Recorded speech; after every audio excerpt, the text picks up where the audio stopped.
Good morning. Good morning. Welcome or welcome back to Bookeemonsters. My name is PK. It is Tuesday, April the 1st, and we're here to look at new releases that have been published this week. And on Tuesdays, we look at crime fiction and thrillers, the darker side of mysteries. And we might not have enough to make it through our 22 minutes, so we might look at some more cozy mysteries from yesterday's show because there were a lot of those, a lot of them. Mary said, good morning, everyone. Happy Tuesday and April 1st, April Fool's Day. Wonder what tricks you'll have played on you and you will play. Enjoy the day. Back at you, baby. Do you plan any? Mary off to the library to volunteer in the Friends Bookshop. I always enjoy my time there. Oh, indeed. I bet you see some good people who are looking for books, and you might see some books that you are interested in. I hope you have a very good morning there. There is a book series, a historical mystery series, shock, I'm sure, by Alan Gordon that I love because it is jesters acting as a medieval CIA because they are closest to those in power, yet unseen, and can manipulate events if need be. And they always called April Fool's Day the first Fool's Day,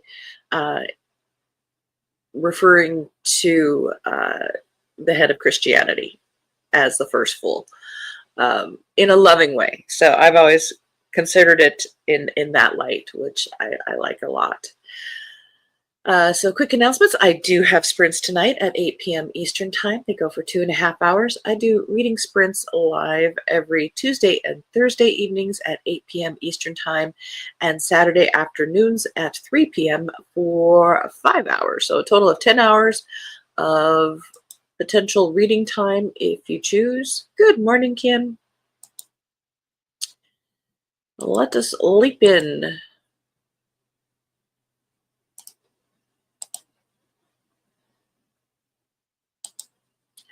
And Alan Gordon now writes as Alison Montclair in a series I also very much enjoy, set in the post-World War II era called The Right Sort Marriage series. This is called The Railway Conspiracy, second in the Dee and Lau mysteries by S.J. Rosen, a big name in mysteries, and John Shenyeni. I apologize. It did not flow very well. Set in 1920s London. I'm not familiar with this series. It says Judge Dee and Lao She must use all their powers of deduction and kung fu skills to take down a sinister conspiracy between Imperial Russia, Japan, and China. Second in the series. London, 1924. Following several months abroad, Judge D. Renji has returned to the city to foil a transaction between a Russian diplomat and a Japanese mercenary. Aided by Lao She, the Watson to his Holmes, along with several other colorful characters, D stops the illicit sale of an extremely valuable dragon-taming mace. The mace's owner is a Chinese businesswoman who thanks D for its retrieval by throwing a lavish dinner party. In attendance is British banking official A.G. Stephen, who argues with the group about the tenuous state of Chinese nationalism and is poisoned 2 days later. D knows this cannot be a coincidence and suspects Stephen won't be the only victim. Sure enough, a young Chinese communist of Lao's acquaintance is killed not long after, and a note with a strange symbol is found by his body. Who could connect these murders? Could it be related to rumors of a conspiracy regarding the Chinese Eastern Railway? It is once again all on the unlikely crime-solving duo of Dee and Lau to solve the case before anyone else ends up tied to the rails. That sounds interesting. Might have to check out the first book. You know I love my Hismist.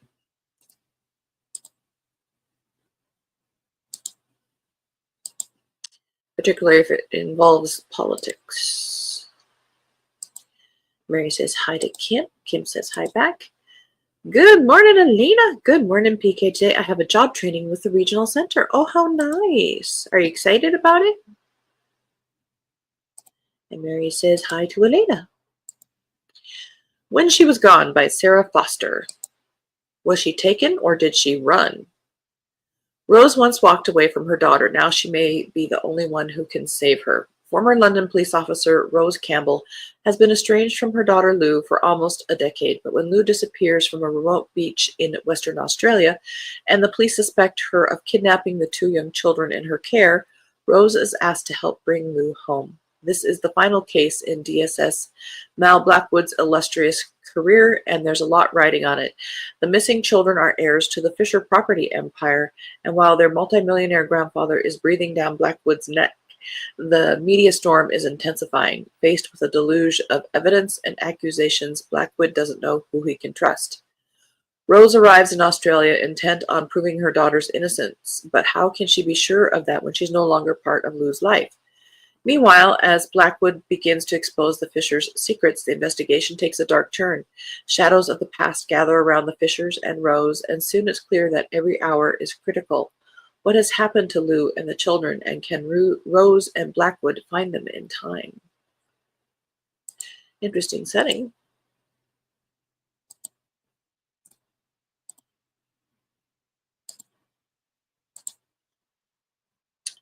The snares.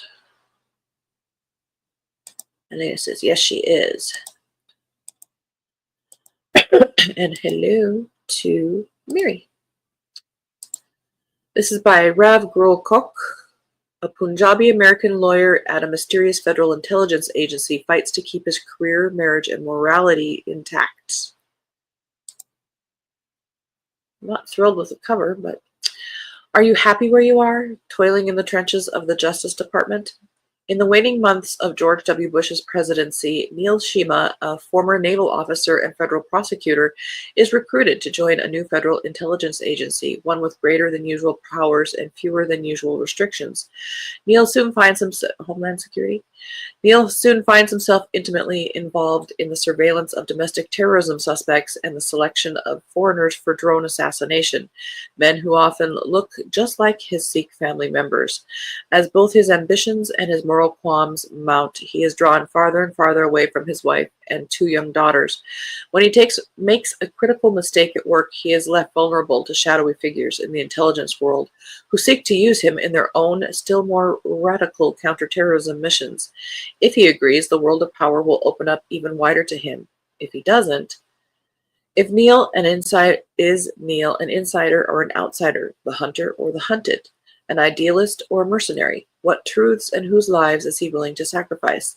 The novel plunges readers into the human turmoil behind the faceless operations, the torture, secret assassinations, and drone strikes of the American security state, creating an eye-opening meditation on morality, violence, and the price of a human soul. Probably a story that needs to be told, and probably only in fiction. The Museum Detective by Maha Khan Phillips. They're making me do the names today. Inspired by a real-life antiquity scandal in Pakistan. When Dr. Guldalani receives a call in the middle of the night from the Sindh police, she thinks they may have finally found her niece, Manaz, a precocious, politically conscious teenage girl who went missing 3 years prior. Gul has been racked with grief since Manaz's disappearance and distracts herself through work. A talented curator at the Museum of Heritage and History in Karachi, she is one of the country's leading experts in archaeology and ancient civilizations, a hard-won position for a woman. But there is no news of Manaz. Instead, Gul is summoned to a narcotics investigation in a remote desert region in western Pakistan.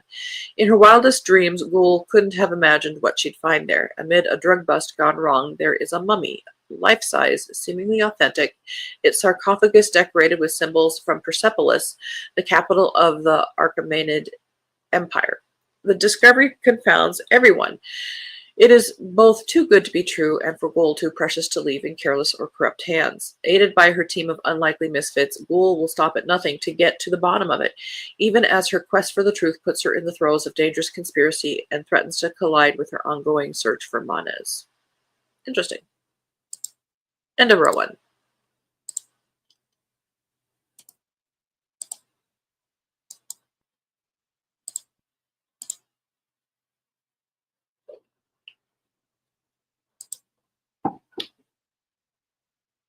Glitter in the Dark by, oh my goodness, we are just getting the names today. Olesia Luzna. I'm so sorry. I Names. The search for a kidnapped singer in Prohibition-era New York leads an intrepid reporter from Harlem speakeasies to the dazzling world of the theater.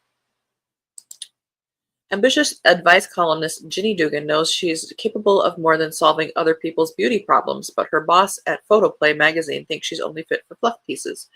When she witnesses the kidnapping of a famous singer at Harlem's hottest speakeasy, nobody takes her seriously. But Ginny knows what she saw, and what she saw haunts her. Guilt-ridden over her failure to stop the kidnappers and the hard-pressed for cash to finally move out of her uptight showgirl sister's apartment, Ginny resolves to chase down the truth that will clear her conscience and maybe win her a promotion in the process. When private detective Jack Crawford starts interfering with her case, Ginny ropes him into a reluctant partnership, but soon finds herself drawn to the kind heart she glimpses beneath his brooding exterior. Equally as alluring is Gloria Gardner, the star dancer of the Ziegfeld Follies, who treats life like one unending party. Yet as Ginny delves deeper into the criminal underworld, the sinister plot she uncovers seems to lead right back to the theater. Then a brutal murder strikes someone close to her, and Ginny realizes the stakes are higher than she ever imagined. This glamorous world has a deadly edge, and Ginny must shatter her every illusion to catch the shadowy killer before they strike again.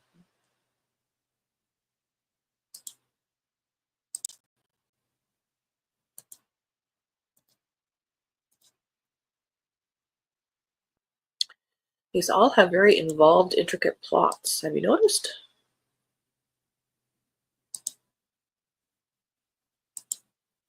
10 Marchfield Square by Nicola White. When a minor criminal is murdered in the smallest residential square in London, elderly heiress and landlady Celeste Van Duren recruits 2 of her tenants to investigate. Her cleaner Audrey knows everyone and is liked by all, while failed writer Lewis is known by no one.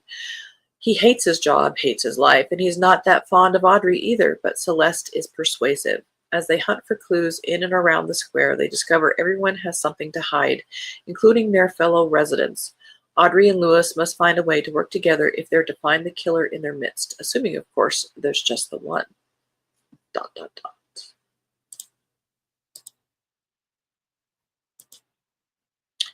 Cynthia Herod Eagles has a new one. 25th, good for her, in the Bill Slider Mysteries. Most homicides are young male on young male, and that's bad enough. But as a father of 2 daughters, DCI Bill Slider can't help but take it harder when the victim is a young woman. Rhiannon Morgan, just 18, waiting for her A-level results, lies dead in her comfortable middle-class home in a nice, respectable area. Neighbors remember Rose with her stepfather. Schoolmates talk of a boyfriend humiliatingly dumped. Her bestie mentions an unnamed new boyfriend who possibly provided her with drugs. But the back gate was open, and anyone could have walked in. Did she even know her assailant? Secrets and lies flourished around this troubled teenager, a thicket of thorns Slider and his team must cut through to find the truth. Who killed Rhiannon? As Slider's boss says, it's always the first person you suspect, except when it isn't.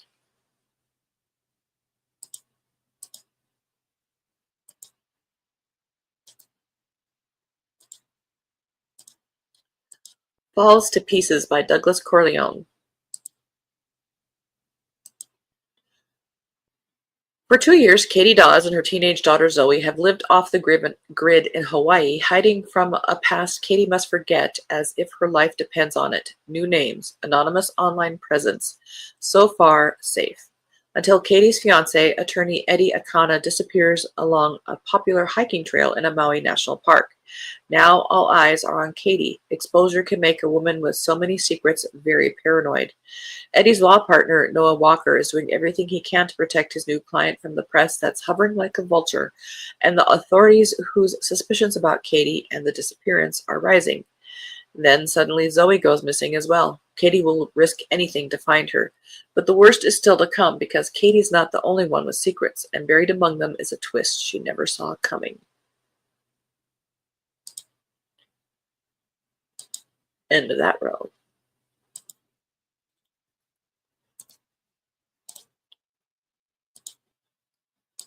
Novel Threat by Tracy Hunter. First, so far, it says, in a CIA operative suspense series. Brandon Hale, a seasoned CIA case officer, contemplates leaving the covert world of espionage behind to embark on a quieter path in publishing. But his plan takes an abrupt turn when a critical source within the Labyrinth terrorist organization is assassinated, leaving behind a cryptic message about a New York publishing house. Rather than submitting his resignation, Brandon finds himself going undercover at Monroe Publishing to stop the next terrorist strike against the U.S. Kimber Seidel, a CIA finance officer with secret aspirations of becoming a novelist, enjoys a serendipitous encounter with a handsome book lover like herself on her way home from London. Though she cannot reveal her true employment to her new friend, Brandon Hale, she can't deny the instant spark that ignites them both, like between them. When Kimber's manuscript is unexpectedly shopped to Monroe Publishing as a pawn in the CIA's counterterrorism plot, Kimber must navigate the intersection of her literary dreams and her covert life, as well as her deepening connection with Brandon. Though each decoded message is leading Brandon and Kimber closer to the truth, it is also leading them into the line of fire where the stakes are higher than anyone ever imagined. Publishing in a cutthroat world. J.A. Jance has a new one. 18th in the Ali Reynolds series. Chuck Brewster, the former business partner of Ali Reynolds' husband, B. Simpson, once carried on an affair with Clarice, B's first wife. So, when he's found murdered with Clarice standing nearby, covered in blood, it seems an open and shut case. But Clarice swears she's innocent and begs for Ali's help. At the same time, someone is targeting Camille Lee while she's on the road for high noon. Ali is swiftly running out of time to find the real killer and keep her employees safe in this high-octane thrill ride. I wonder if nobody names their daughter Clarice anymore after Silence of the Lambs. To Catch a Spy. Now, this is a sequel to a classic novel, To Catch a Thief, by David Dodge, and was made into the famous Alfred Hitchcock film in 1955. And the sequel is approved by the estate. It says, "It's been a year since John Roby, notorious Riviera jewel thief, proved his innocence by catching a copycat burglar, and it's been a year since John has seen Francie Stevens, the adventurous socialite, who not only saw through his disguise but helped him catch the copycat. Now Francie was returning to Riviera for its first ever fashion week as a model for a top French designer, and John plans on rekindling their romance. But there's a problem. While helping a friend, John chases down a mysterious courier whose ruthless associates now want John dead. To make matters worse, when Francie arrives, she has a boyfriend in tow and tells John that she wants nothing to do with him. John has to figure out why he's a hunted man and why Francie is acting suspiciously. Digging deeper, he discovers a spy ring with evil intent. As John works unofficially to gather evidence, a question begins to haunt him. Could Francie Stevens be a spy? With his enemies closing in, John turns to his cat burglars that's what it is. John turns to his cat burglar skills to try to save his life and expose the traitors. To survive, he has to catch the spies before they catch and kill a retired thief." I like the cover. I'm sure I've seen the movie. I think it's just been so long I can't really remember the details.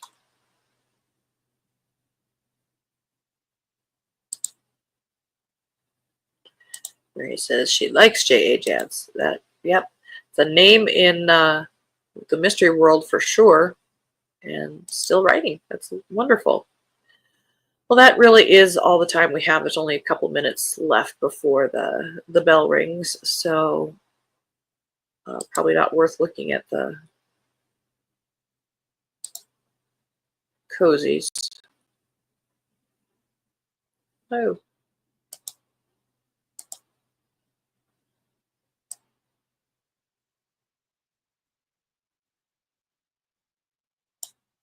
I suppose we could do one more.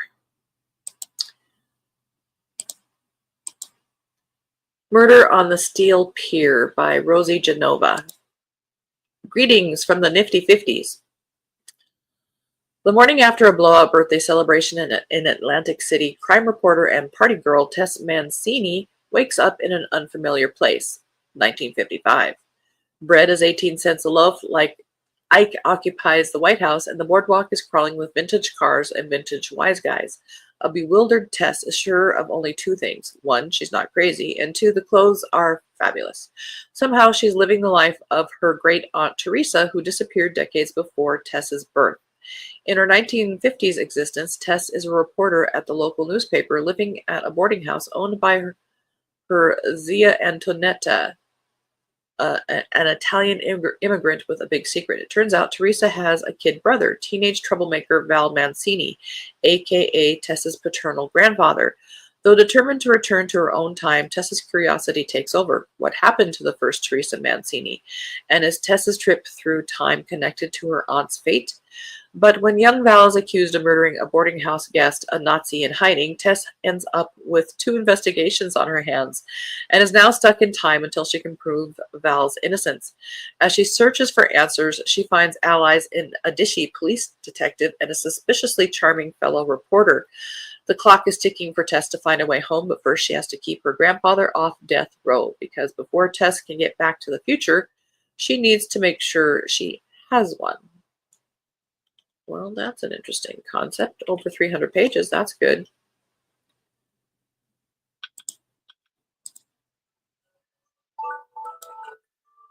And that is all we have time for.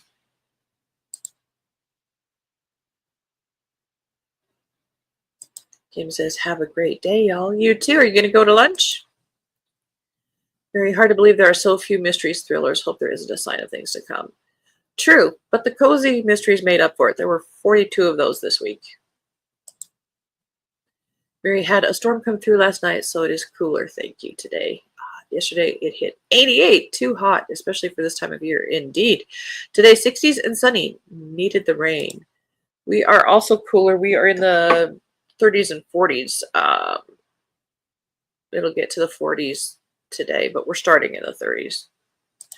And Kim says, after the baseball game. Awesome. Smiling. All right. Well, tomorrow we'll be looking at romance. We'll see where that takes us. Lots of espionage stuff today, which does not hurt my feelings. You know I like my spy versus spy stuff. Mary says, thanks. Hope everyone has a great day and happy April. Indeed. Happy April Fool's Day. Be safe out there.